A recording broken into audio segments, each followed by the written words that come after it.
esta era la última pregunta que estaba relacionada con lo siguiente, era como, ¿qué estrategias de comunicación o qué medios tecnológicos hemos planteado desde nuestras instituciones a más mediano y largo plazo a la luz de esta pandemia, ¿no?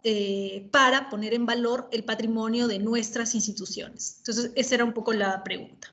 Entonces, me tocaba a mí empezar. Y yo voy a mencionar 3 cosas muy puntuales. Hay bastantes más, pero quiero centrarme en 3. Es una de las cosas, como ya lo había mencionado Ula, pero es, de hecho, la pandemia nos ha demostrado que, por lo menos en los museos del Ministerio de Cultura, muchos de ellos tenían cobro físico, es decir, con papeles, con monedas, ¿no? Y una de las cosas que estamos tratando de hacer es que se haga un cobro digital, ¿no es cierto? Que aunque parezca sencillo, ustedes conocen lo complejo que es el Estado, supone una serie de decisiones administrativas, en fin, digamos, complejas. Entonces, uno de los retos es que cuando abramos los museos, ¿no es cierto?, no haya contacto, digamos, físico en este sentido y que más bien los cobros sean digitales, ¿no? Eso por un lado. Por otro lado, si bien yo les dije al inicio que los recorridos virtuales habían tenido, digamos, como un crecimiento exponencial, estos 21 museos que están virtualizados, es evidente que aún tenemos muchas cosas que mejorar. Entonces, uno de los proyectos a mediano y a largo plazo son que los contenidos de estos recorridos virtuales mejoren. Cuando me refiero a los contenidos, son básicamente... No únicamente, pero me voy a centrar en un aspecto que son las descripciones de las piezas, ¿no? En general, las descripciones que tenemos ahora son descripciones sumamente técnicas, donde hay una identificación de la cultura, una descripción estilística, una datación cronológica, pero que en el fondo es una descripción que, para quien no es arqueólogo, por ejemplo, me fijo en los museos arqueológicos, que son los que más tenemos en el Estado, pueden ser excesivamente frías, herméticas, ¿no? Entonces, lo que queremos hacer es que estas descripciones efectivamente sean de utilidad para docentes, para, digamos, alumnos, alumnas, ¿no es cierto? Y que sean un instrumento educativo, ¿no? Entonces, son descripciones razonadas en donde se va a poner énfasis en el contexto histórico de la pieza, cuál fue su función en ese contexto histórico original, por qué es una pieza que puede ser considerada bella o no, ¿no es cierto? ¿Cuál fue la función que tuvo en esa sociedad originalmente, ¿no? Esa es una de las cosas que queremos hacer. Y otro es, nos hemos dado cuenta, digamos, que una de las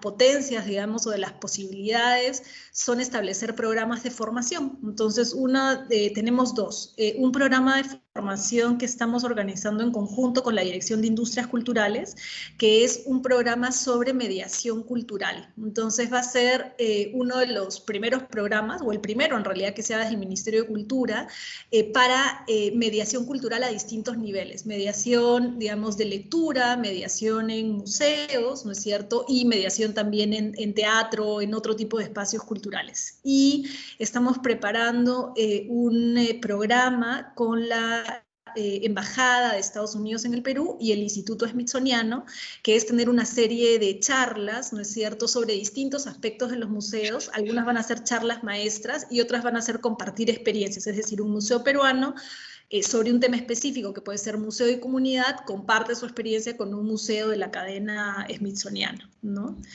Y finalmente, ya para terminar, creo que una de las cosas que son un mayor reto para el ministerio, lo digo con completa honestidad, es que no tenemos necesariamente data actualizada de todos los museos del Perú.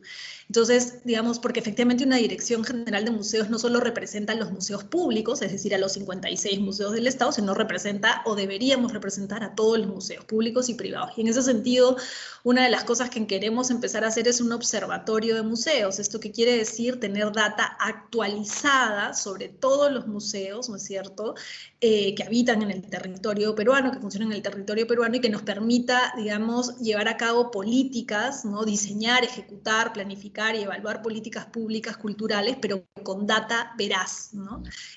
La única manera de hacer políticas públicas, no la única, pero una de las maneras de hacer políticas públicas, uno de los factores, ¿no es cierto?, para hacerlas y hacerlas bien, es tener data actualizada, ¿no? Si no, uno hace políticas públicas un poco a ciegas, ¿no? Entonces, yo creo que esa es otra de los retos que tenemos a mediano y a largo plazo, ¿no? Eso era. Muy bien, yo continúo desde la experiencia del Museo de Arte Contemporáneo.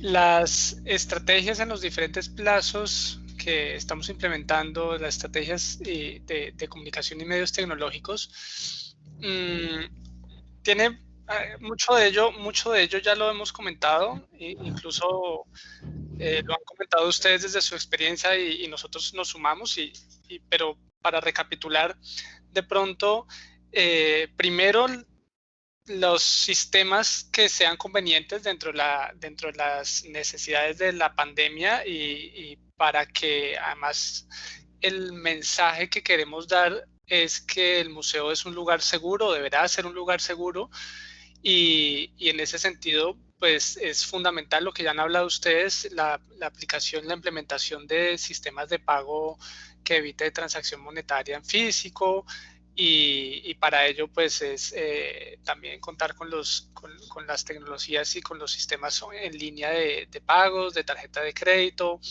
y esto lo estamos implementando. No existía, no está todavía hecho, pero sí está en los planes porque va a ser definitivo para la apertura, esperamos que corto, mediano plazo del museo y de ahí en adelante en el contexto de la pandemia. Luego, también algo que hemos estado haciendo, veníamos trabajándolo desde antes de la pandemia y está funcionando, es la página web. La página web la concebimos como el archivo, es la memoria del museo, es también la memoria de la colección del museo. Entonces, tenemos un trabajo muy grueso que hacer ahí en la página web, que ya está rediseñada, pero que todavía necesita alimentar ciertos contenidos, pero ya tenemos muy claro qué son esos contenidos que queremos tener, cómo los queremos tener, y qué uso le queremos dar. Entonces, hemos considerado la página web como el archivo institucional. Ahí va a estar la memoria de lo que hemos hecho, de la información asociada con la colección, de la información asociada a los proyectos de exposiciones temporales y proyectos especiales, como les decimos nosotros, que pueden ser unas publicaciones que se salen pues de la programación regular, o todo esto que hemos estado haciendo en contexto de cuarentena, que son los videos de los artistas, los podcasts. Todo esto debe estar integrado a la página web concebida como archivo. Y también algo que mencioné anteriormente es pues mejorar aspectos de marketing digital. Esto también está relacionado con sistemas de pagos en línea y demás. Esto ya lo toqué también como una necesidad muy puntual de nuestro museo. Y mejorar también sistemas de conferencia. Eso creo que en este tiempo todas las instituciones se han estado acomodando a estos sistemas de conferencia nuevos y hemos estado aprendiendo también aspectos técnicos, operativos y el potencial que tiene estos sistemas. Lo estamos haciendo también. Y algo que hablamos nosotros preparando esta conversación que me parece bastante importante es que tampoco pensar la tecnología como el uso o apropiación de esto, de lo digital o de lo virtual. Creo que la tecnología y las herramientas que podemos tener para cumplir nuestra misión de comunicar unos objetivos, unos contenidos, y unos valores, no necesariamente está relacionado con esta experiencia digital, sino que hay otras posibles experiencias a las que podemos acudir. Nosotros en este momento estamos tanteando algo en prensa, no quiero profundizar en ello porque no se ha resuelto, pero para nosotros quizás ese proyecto de prensa sería un proyecto a mediano plazo a través del cual estaríamos usando un canal de comunicación para divulgar unos contenidos. Y sé que Ula pues mencionó la televisión también, está la radio como un medio también, una tecnología que no es necesariamente digital, pero que es muy pertinente, tiene excelente alcance, y son otras formas, otras estrategias que podemos concebir para en los diferentes plazos para cumplir nuestra misión. También quería referirme, y en el contexto en el que estamos hablando también, en el marco de una maestría que forma profesionales que quizás deseen trabajar en museos o que se proyectan su experiencia laboral dentro del campo de los museos, es que justamente sus posibilidades se están abriendo es en todo lo que hemos estado diciendo, ¿no? Las posibilidades de profesionales se están abriendo en la capacidad de innovar en esos posibles canales de comunicación de contenidos, desde la investigación ya sea histórica, arqueológica, artística, pero en la posibilidad de adaptar esas investigaciones, esos contenidos a las nuevas herramientas de comunicación. Entonces ahí hay todo un universo también de posibilidades profesionales que se pueden estar ya, que se pueden desarrollar y que además le abre un abanico de posibilidades de trabajo y de vínculo profesional a las personas que están haciendo la maestría o su programa. Ahí termino yo. Entonces, sí, para cerrar con esta reflexión, justamente lo último que ha mencionado Nicolás me parece sumamente importante porque claramente el cambio que estamos atravesando, o los cambios a los cuales nos hemos confrontado y que hemos tenido que responder a la situación, son cambios, creo yo, que están hechos, o sea, que han sucedido para quedarse, o sea, lo que ya mencioné hace un momentito, ¿no? Entonces, toda esta incursión en nuevos espacios, y aún nos quedan espacios por explorar. Yo también quería comentar en una pregunta anterior, pero ya se fue la idea, que no hemos explorado la radio, por ejemplo, siendo en nuestro país, por ejemplo, y en nuestros países, diría yo, incluso en Latinoamérica en general, un canal que tiene mucha acogida, incluso por las características, nuestras características territoriales. El radio sigue siendo probablemente el canal para llegar a las zonas, a cubrir básicamente el territorio nacional o los territorios más extensos, ¿no? Y no hemos explorado todavía eso, y nos quedan muchas rutas por explorar, y creo que a todos nos quedan las ganas por incursionar en esos espacios, ¿no? Pero estos cambios son como los cambios en la educación. Debía venir un cambio. Esta circunstancia nos ha precipitado y quizás algunos nos ha encontrado mejor parados que otros, ¿no? Digamos, con las herramientas que teníamos, pero estos cambios están aquí para bien, o sea, ¿no? Para quedarse. Entonces, esto es para adelante y más allá del contexto de la pandemia.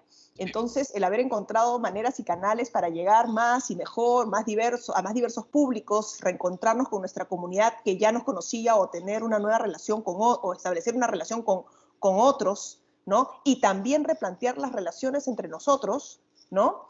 Esto, en verdad, se ha abierto, se seguirá reforzando y seguirá creciendo.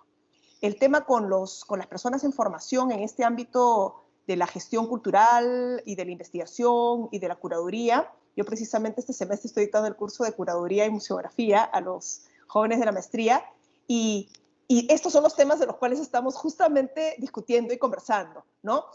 Más que las restricciones, las nuevas posibilidades de exploración que se abren para alguien que está investigando algo y que quiere comunicarlo. El tema es, estás investigando, ¿no es cierto? Y te interesa ese tema, o te interesa ese pintor, o te interesa esa corriente, o te interesa el impacto que tal o cual obra tuvo y tal. Bueno, perfecto, pero de lo que se trata es de comunicar. Vas a comunicarlo en la tesis, a colegas o a profesores, pero también lo vas a comunicar en una conferencia, lo vas a comunicar en tus conversaciones en clase, lo vas a comunicar probablemente en algún artículo de difusión, en algún artículo académico, lo vas a comunicar, esas van a ser tus vitrinas. Bueno, pero hay una multiplicidad de vitrinas. Una de ellas probablemente sea en algún momento la vitrina de algún museo, pero las vitrinas virtuales y las vitrinas en el ámbito, vamos a decir, extenso de las comunicaciones, son una valla en la calle, ¿no es cierto? O sea, una performance en otros lenguajes artísticos que traten sobre el tema. Todas estas se convierten en posibilidades para poder conversar sobre esos temas, y que esos temas pasen a ser temas de relevancia en una conversación más cotidiana, más ciudadana, ¿no? Entonces, En términos de la institución, yo creo que la reflexión, en el caso del Museo del Arco, es que lo que hemos comenzado a hacer se va a quedar y tenemos que seguir haciéndolo y seguir haciéndolo cada vez mejor en el sentido de no necesariamente especializado, sino con el impacto de llegar a más públicos y mejor y más diversos, ¿no? Y otra cosa importante que quizás esté en la base de todo esto es que en varias conversaciones con colegas se ha registrado, por así decir, la confirmación de que el registro y la catalogación de nuestras colecciones está en la base de cualquier posibilidad de uso más extendido. Y esto que se había atrasado en muchos casos, en muchas instituciones, bueno, ha caído por su propio peso y es decir, bueno, tenemos el tiempo, tenemos que aprovechar de saldar las deudas pendientes con este aspecto del trabajo museológico, porque hay un reconocimiento y una necesidad de que eso se haga, porque sin esa buena gestión de colecciones, la gestión de públicos, de contenidos, etcétera, no va a tener una gran extensión, se va a ver limitada. Entonces, de alguna manera, es como cayó la valla de que esto se tiene que hacer y se tiene que hacer, que es algo que ya 20 años atrás se venía sosteniendo y se veía la necesidad. Bueno, hay momentos en que la cuestión se te pone por delante y hoy en día se tienen facilidades mayores que antes. Antes necesitamos la cámara profesional para tomar la buena foto artística. Bueno, hoy en día, ¿no es cierto? O sea, con el celular vas a tomar una muy buena foto y vas a poder tener un buen sistema de registro en la mano y basta, como ha dicho Carla, estos programas de capacitación probablemente lo que tienen que enfatizar es poder hacerlo, poder formar en cómo hacerlo, porque muchas de las herramientas van a estar más accesibles para poder rápidamente digitalizar, tener una buena foto artística, están los elementos, digamos, de acercamiento, de foco, etcétera, que se pueden facilitar. Entonces, yo sí creo que los retos institucionales son seguir haciendo esto, que la pandemia no sea lo que nos defina, sino que sea la situación que nos ha hecho acelerar y explorar nuevas rutas. Y eso, básicamente, yo diría que es más una mirada de posibilidad que una mirada de restricción, es una mirada de aprendizaje y de autorreflexión, como decía Carla, que nos permitirá esta pequeña revolución y reacomodo de lo que somos como espacios de generación de conversaciones sobre una serie de aspectos de nuestra sociedad, ¿no es cierto? Desde la gestión de unos recursos que llamamos colecciones, patrimoniales o no, artísticas, y eso, para adelante ver la posibilidad de una diversificación de conversaciones.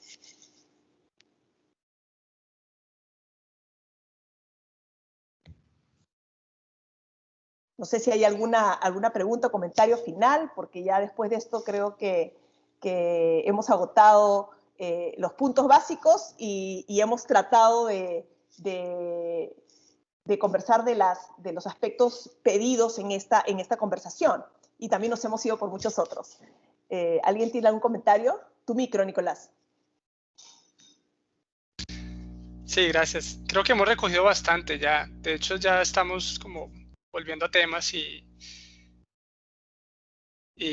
volviendo a aspectos que habíamos hablado desde el principio. Entonces, creo que incluso la misma forma como respondimos fue muy conversada también. Y fue como haciendo relación a la respuesta de los demás. Entonces, creo que es un buen punto para cerrar, quizás. Sí, yo también. Bueno, sí, ya no sé si cabe, pero en todo caso agradecerles a los dos y agradecer al programa de Historia del Arte por habernos dado este espacio de conversación que sí, que incluso ha resultado para mí también muy interesante, he aprendido también de cada una de sus instituciones, así que nada, agradecerles a los dos y agradecer a la maestría. Sí, agradecer la oportunidad y esperar que esta conversación genere más preguntas, más interés por todas las posibilidades que estas instituciones aún nos dan en una situación incluso de dificultad, ¿no? O sea, que no es esta mirada de estas instituciones aún nos van a servir si nosotros creemos que aún sirven